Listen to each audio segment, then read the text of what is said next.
The road to darkness. The sun had climbed past its zenith when Shamaz urged his white mare through Castle Stormmoor's gates. The healer sat astride the horse with practiced ease, his deep blue robes billowing behind him as he rode. In his saddlebags he carried medicinal supplies, ancient texts he'd copied overnight, and a growing sense of urgency that had plagued him since watching the king depart that morning. He'd spent hours in the archives after Edrick left, poring over fragmentary accounts of the ancient sealing. The more he read, the more convinced he became that this journey would require more than swords and stealth. The text spoke of corruption that twisted flesh and mind alike, of wounds that festered with unnatural darkness, of madness that descended on those who ventured too close to the failing seals. They would need a healer. Shamaz leaned forward in his saddle, pushing his mare to greater speed. The road north stretched before him, well-traveled and clear. If he rode hard, he could catch them before nightfall. Behind him, Captain Torvin stood atop the castle walls, watching the healer's white horse disappear into the distance. "Ride fast, old friend," he murmured. "Bring them all back alive." The afternoon sun cast long shadows across the road when Rose spotted the rider approaching from the south. Her hand went instinctively to her sword hilt before she recognized the white mare and the blue-robed figure astride it. "Shamaz," she called out, reining in her horse. Beside her, Edrick and Alluria did the same. The healer caught up to them, his mare breathing hard from the sustained gallop. Shamaz's weathered face showed the strain of the ride, but his dark eyes were sharp and determined. "You left without a healer," Shamaz said simply, as if that explained everything. Edrick's expression softened. "You should have stayed at the castle. We need you researching the seals." "I copied what I could. Captain Torvin has the texts." Shamaz patted his saddlebag. "But words on parchment won't help if one of you takes a corrupted blade to the gut. The archives can wait. Your lives cannot." Rose smiled despite the gravity of their mission. "Stubborn old goat." "Wise old goat," Shamaz corrected, returning her smile. "There's a difference." Alluria had been studying the northern horizon where dark clouds continued to gather against the natural wind patterns. "If we're all here, we should move. Those clouds haven't dispersed since this morning. They're growing." Edrick nodded. "Then we ride. Shamaz, can your mare keep pace? She's carried me across the deserts of Naswaiwana and through the mountain passes of the eastern ranges." Shamaz stroked his horse's neck affectionately. "A few miles of Stormmoor Road won't break her." The four riders set off together, moving at a steady canter that ate up the miles without exhausting their mounts. The road curved through rolling farmland, past villages where people stopped their work to watch the riders pass. Some recognized their king and offered hasty bows. Others simply stared, perhaps sensing the urgency in the travelers' pace. As the afternoon wore on, the landscape began to change. The farms grew sparser, the fields less tended. The trees that dotted the countryside took on twisted shapes, their branches reaching like gnarled fingers toward the darkening sky. "We're approaching the corrupted zone," Alluria said quietly. "See how the grass turns brown even though it's summer? How the birds have stopped singing?" She was right. An unnatural silence had fallen over the land, broken only by the rhythmic thunder of their horses' hooves and the whisper of wind through dead grass. Rose's hand never strayed far from her weapons. "How far to Silverthorn Forest?" "Another hour's ride," Edrick replied. "We'll make camp at the forest's edge. I don't want to enter those trees in darkness." "Wise," Shamaz agreed. "The corruption is worse in enclosed spaces. The trees themselves may be changed." They rode on in tense silence, each lost in their own thoughts. In Edrick's saddlebag, the amulet's pulsing had grown stronger, its rhythm almost matching his heartbeat. He could feel its warmth even through the leather, and occasionally he caught whispers in that ancient tongue, words he couldn't understand but that filled him with inexplicable dread. The sun was touching the western horizon when they spotted Silverthorn Forest ahead. It rose like a dark wall across the northern landscape, its trees unnaturally tall and dense. Even from a distance, something about it seemed wrong. The forest was too still, too quiet, too dark beneath its canopy. "There," Alluria pointed to a cleared area perhaps 200 yards from the forest's edge. "Good sight lines, defensible position, close enough to water." They made camp with practiced efficiency, each knowing their role from years of traveling together. Rose gathered deadwood for a fire while Alluria scouted the perimeter. Edrick tended the horses, checking their hooves and ensuring they were securely tethered. Shamaz unpacked his supplies and began preparing a simple meal from their provisions. As darkness fell, they gathered around the fire. The flames cast dancing shadows across their faces, and beyond the circle of firelight, Silverthorn Forest loomed like a sleeping beast. "I've been thinking about what we know," Edrick said, breaking the silence. He pulled the amulet from his saddlebag, and its green light pulsed brighter in the darkness. 3,000 years ago, something threatened to destroy the world. Our ancestors couldn't kill it, so they sealed it away. Now those seals are failing. "Faster than they should," Shamaz added, stirring the pot of stew hanging over the fire. "That's what troubles me most. The seals were designed to last forever, or near enough. Yet they're breaking down in a matter of weeks." "Someone's helping it," Alluria said flatly. "Or something. The question is who and why." Rose poked at the fire with a stick, sending sparks spiraling into the night. "What I want to know is what this thing actually is. The Shadow King, the Devourer, the Ancient Hunger. The texts give it different names, but what is it really?" Shamaz was quiet for a long moment, his gaze distant. When he spoke, his voice carried the weight of old memories. "In Naswaiwana, in the city of Tabaraz where I was born, the priests keep records that stretch back beyond memory. They speak of the dark days, a time when something ancient walked the world, consuming everything in its path." "You never mentioned this before," Edrick said, leaning forward. "Because I thought they were myths, stories to frighten children and remind people why they should respect the old ways." Shamaz shook his head. "But that amulet speaks in the same tongue as the oldest tablets in Tabaraz's temple vaults. This is no myth, my friends. This is history we've forgotten." Alluria's expression had grown distant, her dark eyes reflecting the firelight. "My people remember too. The Urith Empire, before it fell. My grandmother told me stories passed down through generations, of cities that vanished overnight, of armies that marched into darkness and never returned, of the sky itself turning black as the world died."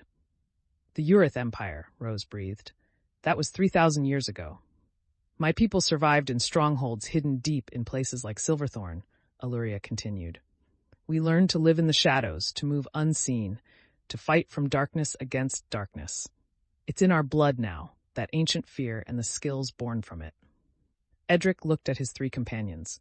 Shamaz from the distant deserts of Naswaiwana, Alluria descended from the ancient Urith Empire, and Rose. "Rose," he said gently, "you're quiet." Rose had been staring into the fire, her strong features set in hard lines. When she looked up, her eyes were fierce. "I'm thinking about Kirkwall, about the day the raiders came." The others waited. They all knew pieces of the story, but Rose rarely spoke of it. "I was 7 years old," Rose continued. "My father was Lord Kirk, and he thought stone walls and loyal soldiers would keep us safe. He was wrong. The raiders came at dawn, not ordinary bandits, but something worse. Men with eyes that didn't reflect light, who laughed as they killed. Men who moved wrong, like puppets with cut strings."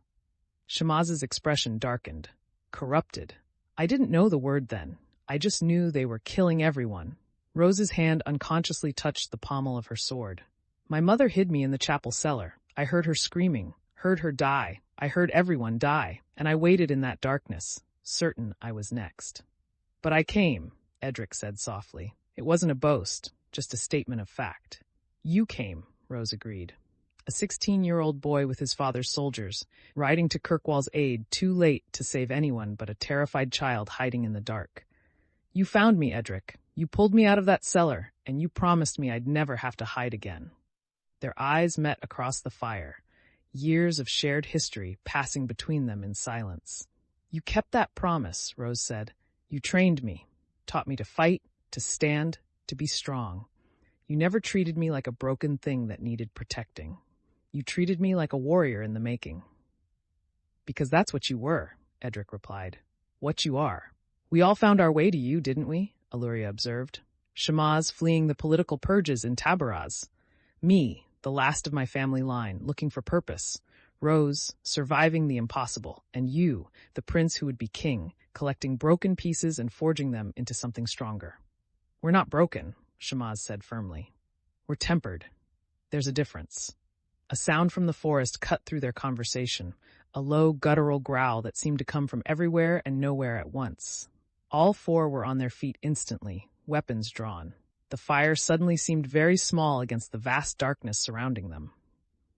"Did you see that?" Rose whispered, pointing toward the tree line. Something moved. Alluria's eyes narrowed, her night vision sharper than the others.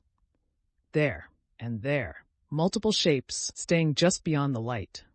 Shamaz began murmuring under his breath, his hands moving in complex patterns. A soft golden glow emanated from his palms, pushing back the darkness a few precious feet. In that expanded circle of light, they saw them. Creatures that might once have been wolves or deer, but were twisted now into nightmare shapes. Their bodies were too long, their joints bending at wrong angles. Eyes glowed with sickly green light, the same color as the amulet. Patches of their fur had fallen away to reveal skin that looked more like tree bark or stone than flesh. "Corrupted animals," Shamaz said grimly. "The texts mentioned this. The ancient evil doesn't just consume, it transforms." "How many?" Edrick asked, his sword steady in his hand. "6 that I can see," Alluria replied. "But there could be more in the shadows." The creatures circled their camp, staying just beyond weapon range, watching with alien intelligence. They didn't attack, just circled and watched, their movements disturbingly synchronized. "They're studying us," Rose breathed, "like they're learning." "Or reporting back," Alluria added darkly. Edrick made a decision. "We maintain watch and shifts, 2 awake at all times. Shamaz, can you sustain that light?" "For a while, but it drains me. We'll need to rely on the fire and our own vigilance." "Rose and I will take first watch," Edrick said. "Alluria, Shamaz, get what sleep you can. We'll wake you in 3 hours." The corrupted creatures continued their vigil as Alluria and Shamaz settled near the fire, weapons close at hand. Neither truly slept, merely rested with eyes closed, ready to spring into action. Edrick and Rose stood back to back, covering all approaches. The night deepened and the temperature dropped. Their breath misted in air that had been warm just hours before. "They're still out there," Rose murmured. "I can feel them watching." "I know." Edrick's grip tightened on his sword. "This is just the beginning, isn't it? These creatures, the corruption spreading through the forest. This is what happens when the seals fail." Then we find Grandmother Yaga. We learn what we're truly facing, and we stop it. Rose's voice was steel, whatever it takes. In the saddlebag by the fire, the amulet pulsed faster, its whispers growing urgent. And in the darkness beyond their small circle of light, the creatures watched and waited, their eyes glowing like fallen stars. The hours crawled by. When it came time to switch watches, Edrick and Rose woke Alluria and Shamaz. The healer's light had faded, and they relied now solely on the fire and the moon, which cast everything in silver and shadow. "They're still there," Edrick reported quietly. "They haven't attacked, but they haven't left either." Alluria nodded, her hand resting on her daggers. "Get some rest.